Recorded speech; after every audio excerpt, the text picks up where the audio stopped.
Assalamualaikum warahmatullahi wabarakatuh. Yang saya hormati Bapak atau Ibu Asesor, perkenalkan nama saya Asep Iqbal di program studi Pendidikan Pancasila dan Kewarganegaraan Universitas Palangkaraya.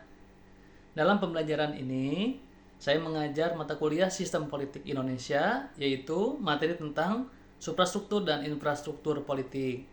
Adapun capaian dari perkuliahan ini yaitu mahasiswa mampu mengetahui, memahami, mengelompokkan, serta menganalisis berbagai lembaga-lembaga politik baik suprastruktur maupun infrastruktur. Metode pembelajaran yang digunakan di sini adalah pendekatan student center learning dengan ada project based learning, dan kemudian untuk tugas juga menggunakan di Google Form.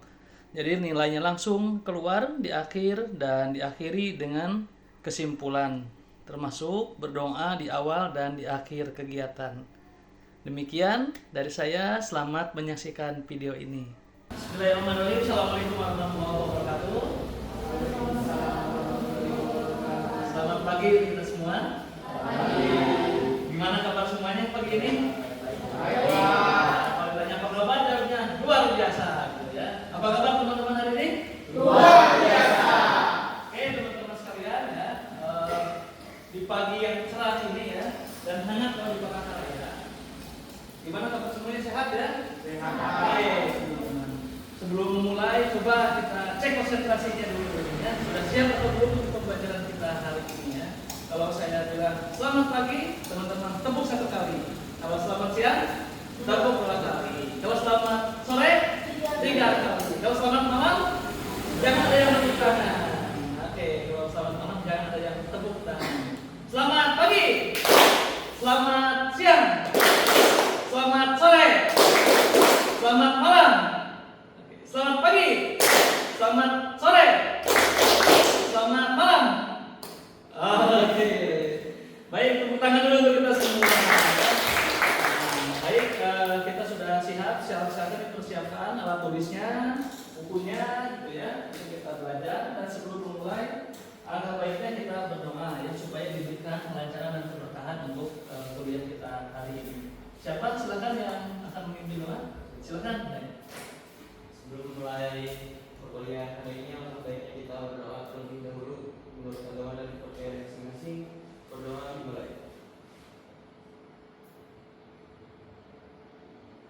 Berdoa selesai. Baik, terima kasih teman-teman sekalian.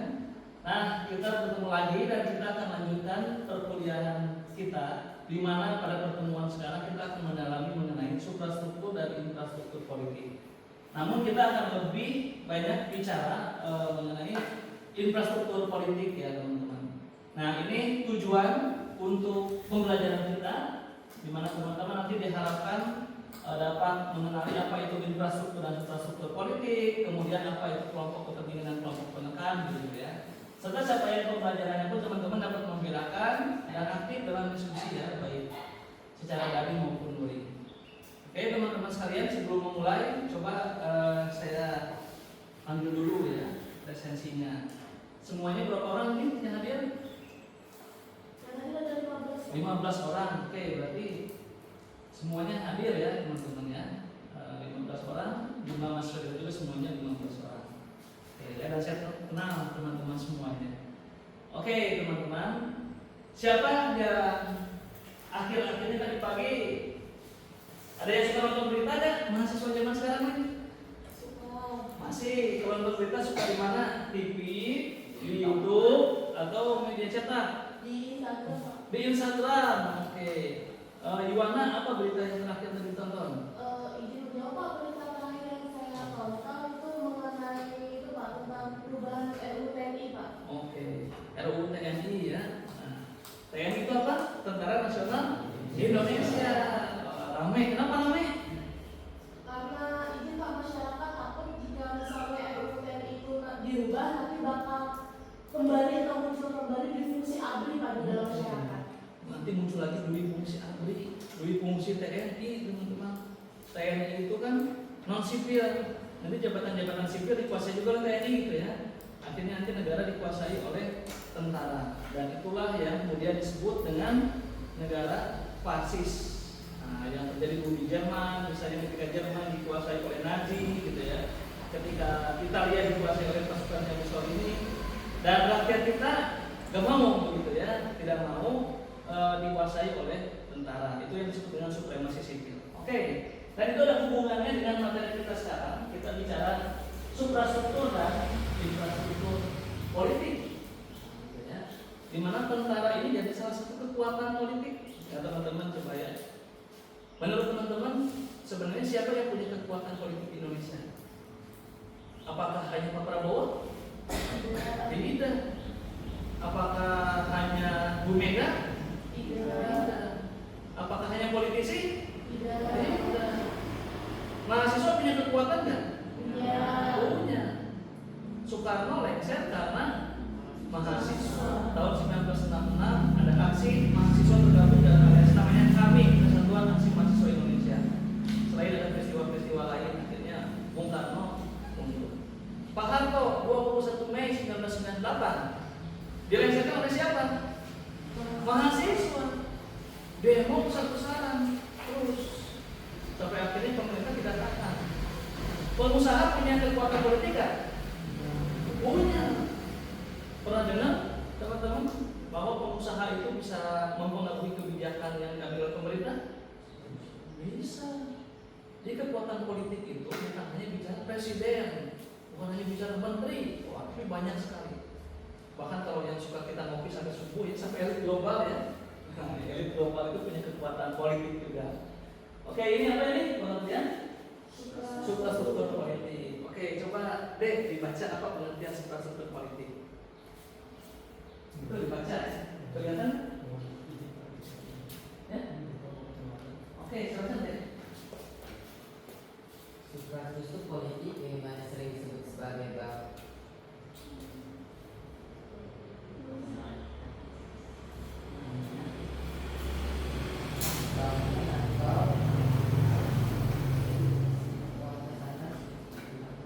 Oke, cukup ya, terima kasih ya. Nah, jadi suprastruktur politik itu disebut sebagai mesin politik formal ya, mesin politik yang digaji katakanlah supaya ingat supra itu pemerintah. Disebut dengan pemerintah tergabung di dalam yang disebut dengan trias politika.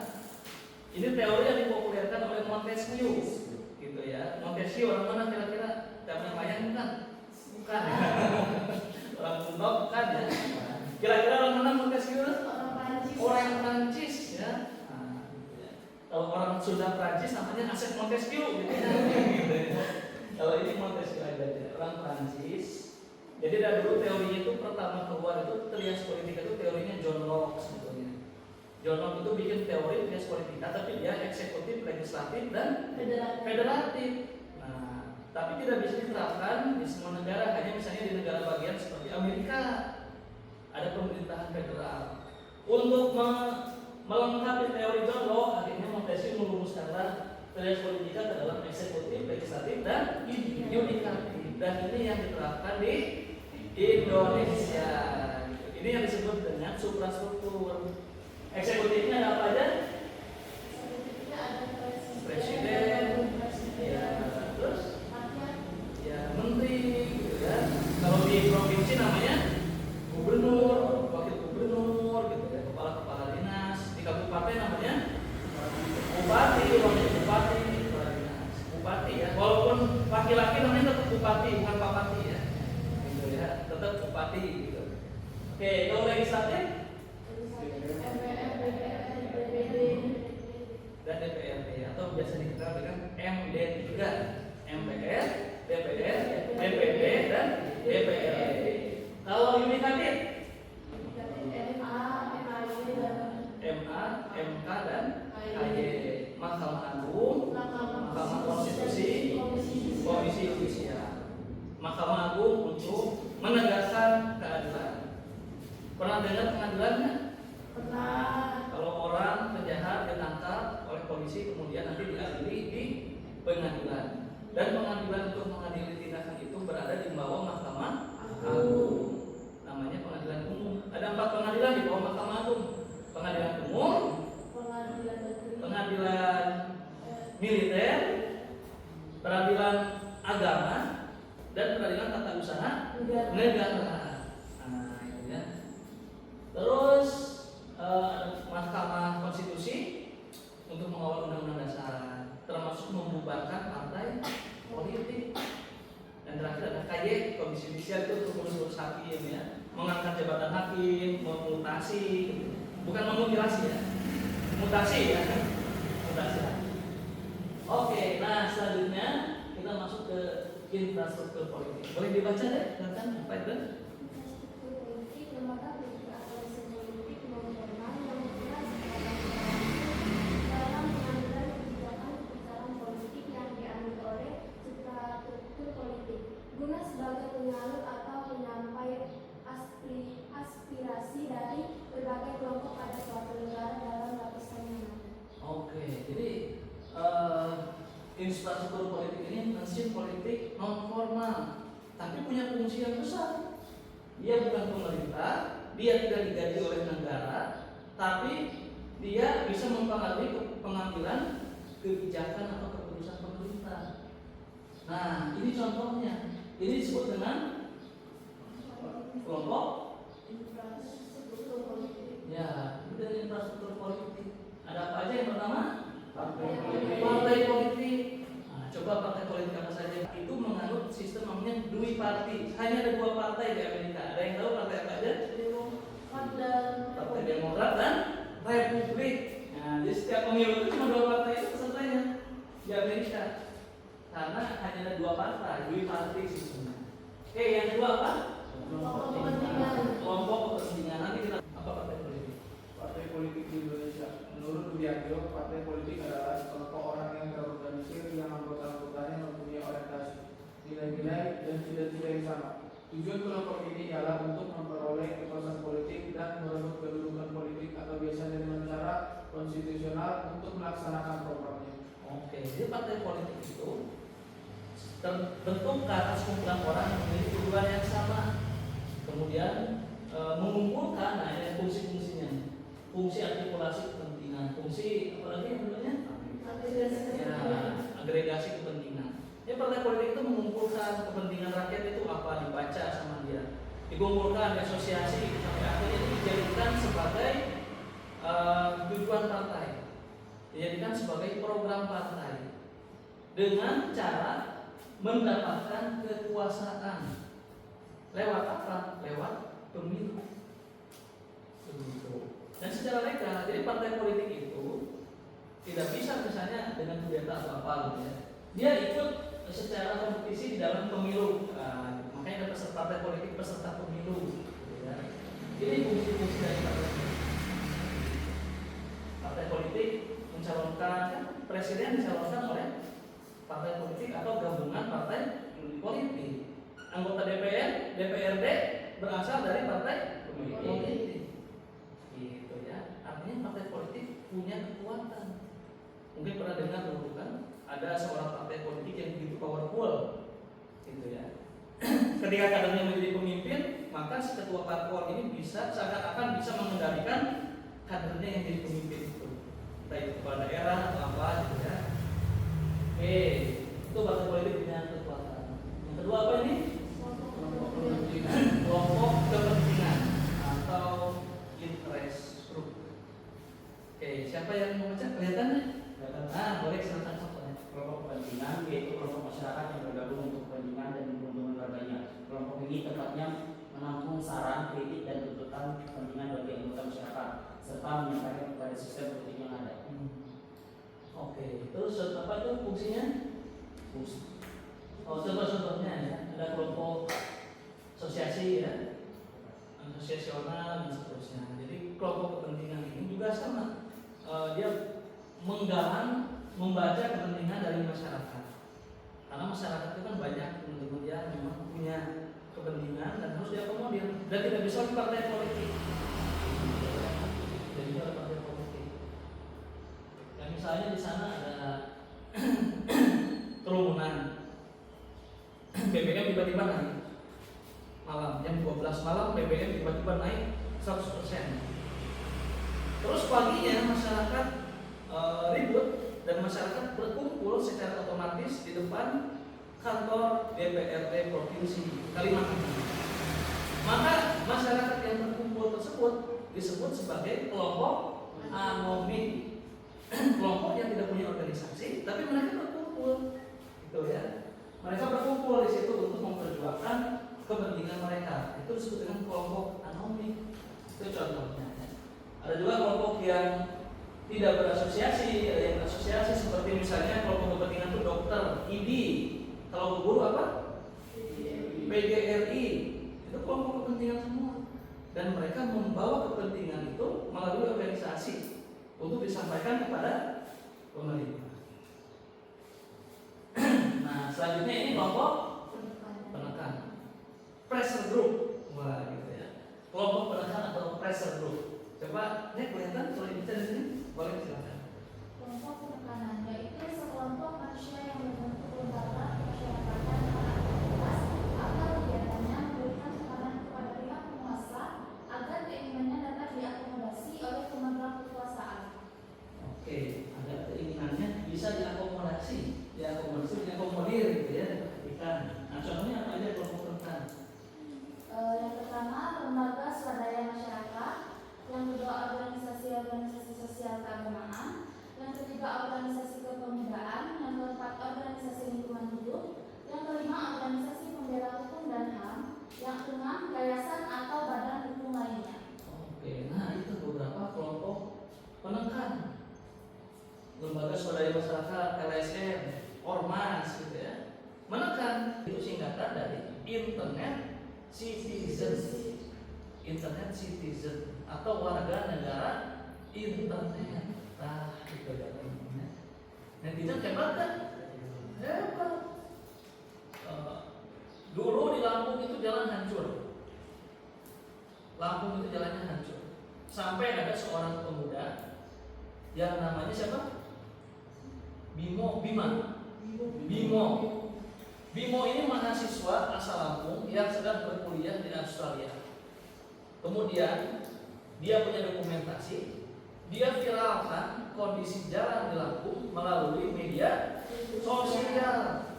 Sampai akhirnya di media sosial itu viral, dan sampai akhirnya kabar tersebut dilihat sampai oleh Presiden Jokowi. Singkat cerita, Pak Jokowi ingin melihat secara langsung bagaimana kondisi jalan di Provinsi Lampung. Ketika ada wacana Pak Jokowi akan datang ke Lampung, maka secara spontan juga pemerintah Provinsi Lampung dan seluruh unsur di sana dengan segera membuat atau memperbaiki jalan. Nah, gitu ya. Hebat nggak? Hebat. Terbatas, cuma mungkin hanya ada satu kelompok yang mewakili, begitu ya. Saya lihat kemarin di Google Classroom sudah dikumpulkan semua kelompok ya, dari 4 kelompok ini ada 4 kelompok. Tapi untuk mewakili teman-teman untuk sharing, saya akan pilih satu kelompok untuk tampil ke depannya. Oke, cuma kita gunakan ini aja seminar ya, setuju semuanya ya? Supaya ada keterwakilan ya, kelompok mana yang akan maju. Oke, kita lihat ya, kita coba acak dulu. Oke, kelompok berapa yang akan tampil? Kelompok 2. Oke, silakan kelompok 3. Siapa yang mewakili presentasi? Oh, silakan.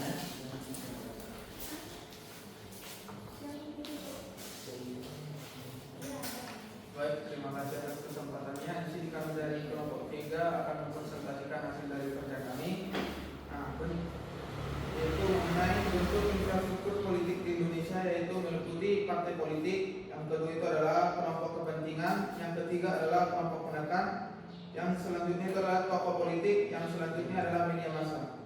Partai politik menyuarakan aspirasi publik melalui pemilu, penyusunan kebijakan, dan wakil rakyat di parlemen. Kelompok kepentingan memperjuangkan isu tertentu dengan cara advokasi, lobby, dan kampanye. Kelompok penekan mempengaruhi opini publik, kebijakan melalui demonstrasi, media, dan tekanan sosial politik. Nah, dalam kasus kebijakan kontroversial, kelompok penekan dan kelompok kepentingan biasanya lebih aktif menyuarakan kepentingan rakyat melalui aksi demonstrasi, kampanye media sosial, dan tekanan publik langsung. Dan selanjutnya akan dijelaskan oleh teman saya.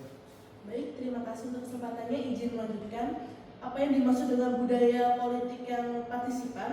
Budaya politik partisipan ini mengacu kepada suatu sistem politik di mana warga negara secara aktif terlibat dalam proses pengambilan keputusan politik, di mana budaya politik partisipan itu bukan hanya sekedar warga yang bersifat pasif dalam pemilu, tetapi juga berperan aktif dalam kehidupan politik. Dan praktik politik di Indonesia menunjukkan perkembangan budaya politik yang partisipan, tetapi dalam perjalanannya masih belum ideal. Kenapa? Karena di Indonesia ini masih banyak sekali masyarakat yang melakukan golput. Baik, masuki topik yang selanjutnya adalah dampak positif dan negatif kelompok penekan. Dampak positif dari kelompok penekan adalah meningkatkan partisipasi publik, pengawasan terhadap pemerintah, dan perwakilan kepentingan yang beragam. Mereka dapat menjadi penyeimbang kekuasaan dan mencegah pemerintah bertindak sewenang-wenang. Dampak negatif dari kelompok penekan itu adalah potensi akan munculnya konflik kepentingan, di mana penggunaan taktik yang tidak etis dan tekanan yang tidak proporsional terhadap pemerintah akan memunculkan beberapa kelompok penekan yang mungkin memiliki agenda tersembunyi atau maksud terselubung yang akan mewakili kepentingan sempit, bukan kepentingan publik yang luas. Contohnya seperti lembaga swadaya masyarakat lingkungan hidup berhasil melobi pemerintah untuk melindungi hutan, tetapi kelompok penekan tersebut dapat menggunakan taktik yang tidak etis untuk mencapai tujuannya. Seperti itu, Pak. Cukup? Oke, berikan tepuk tangan dulu ya untuk kelompok 3 yang silakan kembali ke tempat. Terima kasih kelompok 3. Nah, itu ya teman-teman. Jadi banyak sekali begitu ya kepentingan-kepentingan yang ada dalam masyarakat. Oke ya. Baik, selanjutnya apakah ada yang mau bertanya dulu tadi untuk kelompok 3? Sudah dipahami ya? Oke, baik teman-teman sekalian. Nah ini saya dan Bu Eli Karyani dulu pernah membuat suatu artikel. Memang ini berkaitan dengan mata kuliah kita tentang political engagement ya, keterlibatan politik warga negara khususnya siswa di SMA Rehoboth Palangkaraya. Jadi dari penelitian saya dengan Bu Eli ini sebetulnya di sana bisa terlihat bagaimana generasi muda itu ada yang memang antusias gitu ya. Antusias, dia bukan hanya pergi ke TPS, tapi dia juga misalnya sampai melakukan semacam scrolling, cari di media sosial tentang track record, latar belakang dari calon wali kota atau calon presiden, gitu ya, dan seterusnya. Tapi ada juga pemuda yang dia seperti apatis. Tahu apatis? Apatis itu tidak peduli dengan kondisi politik. Mereka berpikir bahwa memilih ataupun tidak memilih, peduli ataupun tidak peduli dengan politik, bukan mereka yang menang, gitu ya. Mereka tidak terpengaruh apa-apa. Jadi mereka belum sadar bahwa sebetulnya harga makanan, harga pakaian, tempat tinggal, harga kuliah, gitu ya, harga sekolah untuk biaya dan seterusnya. Semuanya dipengaruhi oleh keputusan politik. Jadi sangat naas teman-teman kalau kita berpikir bahwa politik itu nggak ngaruh. Saya nggak peduli dengan politik, gitu ya. Orang tua saya kerja kok, orang tua saya kaya misalnya gitu ya. Padahal dengan kebijakan politik orang tua kita yang sekarang mapan, entah itu PNS, entah apa, karena kebijakan politik berkesimpulan, silakan teman-teman untuk mengisi asesmen. Ada 10 pertanyaan di sana sudah saya siapkan ya. Sudah saya siapkan, silakan dijawab. Mudah saja gitu kan. Ini untuk mengukur keberhasilan pembelajaran kita hari ini. Silakan ya.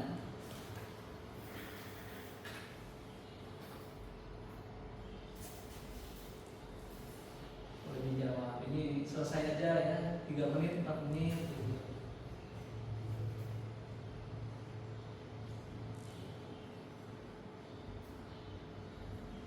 Kalau susah linknya sudah saya kirim juga ke grup ya.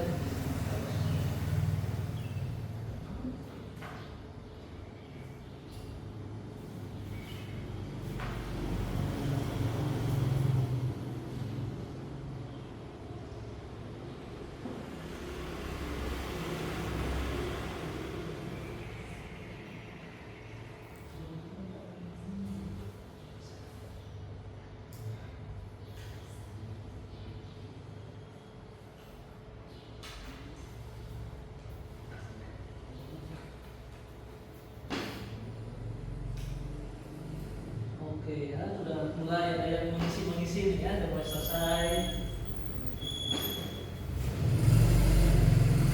Wah, ada nilai 10 ya, hebat ya. Bisa diisi kan ya? Ada yang dapat nilai 6 ya, buru-buru ini ya. Oke, nanti bisa saya lihat gitu, teman-teman langsung ada hasilnya bisa lihat. Oke, sudah 15 orang yang mengisi, artinya sudah semuanya mengisi ya, sudah Pak. Oke, kita lanjutkan lagi.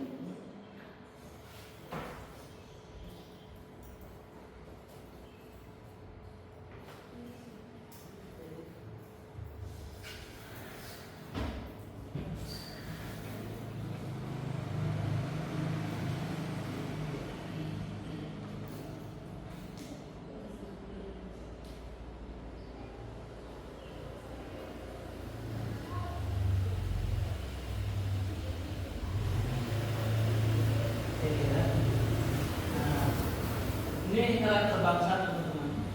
Karakter bangsa di mana pesan moral dari perkuliahan kita bahwa untuk membangun suatu bangsa yang besar, bangsa Indonesia yang hebat, itu kita tidak bisa mengandalkan 1-2 orang, 1-2 kelompok. Tapi untuk menjadi bangsa yang besar, kita perlu untuk bekerja bersama-sama, bahkan bekerja keras bersama-sama. Begitu. Kita adalah bagian dari bangsa, kita adalah bagian dari negara ini, maka kita dulu kita tutup. Saya ingin mendengar kesimpulan dari silakan saya berikan waktu 1-2 menit untuk teman-teman membuat kesimpulan. Mungkin dari tadi sambil sudah ya, nggak usah banyak. Oke, silakan. Saya tidak akan menunjuk siapa satu orang yang ingin mewakili teman-temannya menyampaikan kesimpulan dari perkuliahan kita hari ini. Silakan, boleh deh. Kesimpulan dari materi kita hari ini adalah di mana infrastruktur politik adalah sebagai bangunan atau mesin politik resmi atau lembaga-lembaga pembuatan keputusan politik yang sah, di mana ya, Oke, terima kasih. Berikan tepuk tangan dulu. Betul ya. Mau infrastruktur atau infrastruktur politik, walaupun mereka berbeda bentuk, mereka berbeda tempat, mereka berbeda cara, tapi tujuannya tetap satu, membangun bangsa dan negara Indonesia. Oke ya. Sebelum kita mengakhiri kegiatan hari ini, mari kita bersama-sama menurut anggota dan kepercayaan masing-masing. Betul dimulai. Sudah selesai. Baik, terima kasih semuanya. Selamat melanjutkan aktivitasnya dan mudah-mudahan kita selalu diberikan kesehatan ya, karakter yang baik, karakter yang unggul sebagai pemuda-pemuda yang akan mengisi Indonesia Emas tahun 2045. Cerdas. Terima kasih semuanya. Selamat siang. Assalamualaikum warahmatullahi wabarakatuh.